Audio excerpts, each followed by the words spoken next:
Hey everyone, welcome back to VoxQueue. Today, we've got some wild ones. Grab a drink, settle in, and let's get into it. Because the first story today starts with something that seems small, until it suddenly isn't. Imagine waking up one morning, grabbing your coffee, looking out the window, and realizing your neighbor is building something on your property.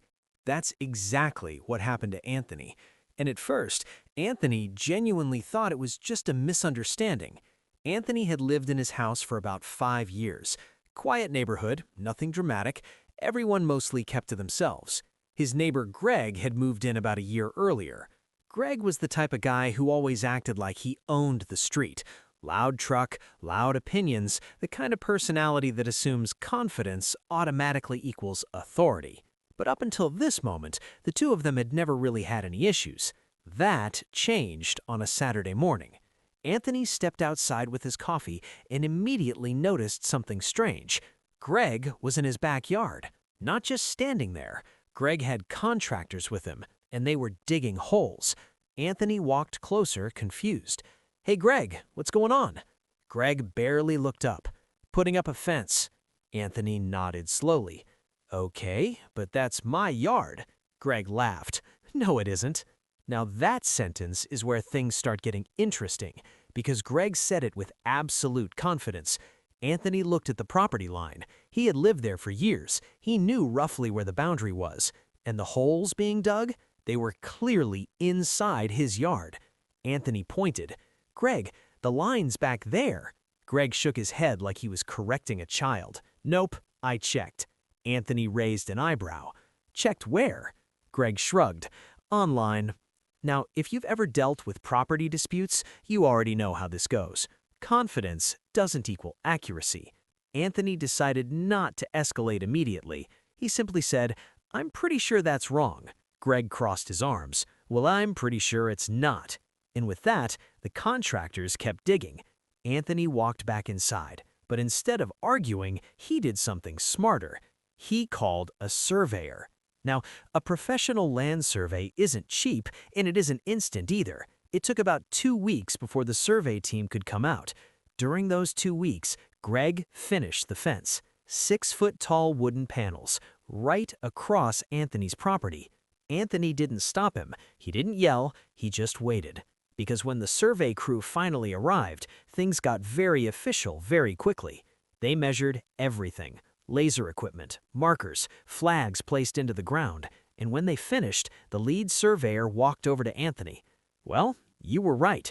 The fence was 3 feet onto Anthony's property, 3 full feet over the entire length of the yard." Now here's the thing about survey reports. They're not opinions, they're legal documentation. Anthony walked next door with the paperwork. Greg opened the door looking annoyed. Anthony handed him the report.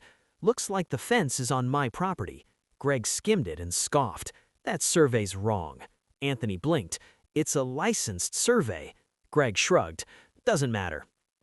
Now the situation had officially moved from misunderstanding to entitlement. Anthony gave Greg one last chance. "You can move the fence." Greg shook his head. "Not happening." Anthony nodded slowly. "All right." And then he made a phone call to the city. A week later, a city inspector showed up. Greg tried the same confident attitude. "Fence is on my land." The inspector asked for documentation. Anthony handed over the survey. The inspector measured the markers. Then he turned to Greg and said something very simple. "You have 10 days to remove the fence." Greg laughed. "Or what?" The inspector handed him a notice. "Or you pay a $500 daily fine." Greg stopped laughing. And within 3 days, the entire fence was gone. But if you thought that was messy, the next story is a completely different kind of chaos, because this one starts with a relationship and ends with a public exposure no one in the room saw coming. Rachel had been dating Aaron for about a year. At first, everything felt normal. Dates, movies, weekends together. Aaron was charming, funny, the kind of guy who knew exactly what to say. But over time, Rachel started noticing patterns. Aaron would disappear certain weekends. He'd say he had work trips or family obligations or random excuses that sounded just believable enough. At first, Rachel trusted him, but small details started stacking up. He never posted photos with her. He was weirdly protective of his phone, and sometimes he'd go completely quiet for entire days. Rachel mentioned it once. Aaron laughed. "You're overthinking." Maybe she was, until one night Aaron fell asleep on the couch and his phone lit up. A notification popped up from Instagram, except the username wasn't the one Rachel knew. Curious, Rachel picked up the phone. Aaron had apparently forgotten to log out, and what Rachel opened was a completely different life. Another Instagram account, another profile, another set of photos. Photos of Aaron with another woman. Different city, different friends, different captions, but unmistakably the same man. Rachel scrolled. Weeks of photos, date nights, trips, comments from the other girlfriend. Rachel didn't scream. She didn't wake Aaron up. She just took screenshots. A lot of screenshots. Over the next week, Rachel acted completely normal because Aaron had invited her to a party with mutual friends, and Rachel realized something. That party was going to be the perfect stage. The night arrived. Music playing, people talking, drinks everywhere. Aaron was laughing with friends like everything was fine. Rachel waited. Then she asked the host if she could connect her phone to the TV. "Just want to show something funny." The host shrugged. "Sure." Rachel mirrored her phone screen. Everyone turned toward the TV. Aaron smiled. "What are we watching?" Rachel tapped the screen. The other Instagram account appeared. The room went quiet. Aaron froze. Rachel scrolled through the photos. Aaron with the other girlfriend. Date nights, trips, posts, captions. Rachel looked directly at him. "So, which of us is the side relationship?" No one spoke. Aaron tried. "It's not what it looks like." Rachel cut him off. "It literally looks like a second relationship." And the worst part? Some of the friends in that room recognized the other woman, which meant Aaron had been lying to two different social circles. The party ended quickly after that. Aaron left early. Rachel left right after. And the next day, the screenshots were circulating through both friend groups. Aaron's double life didn't last another 48 hours.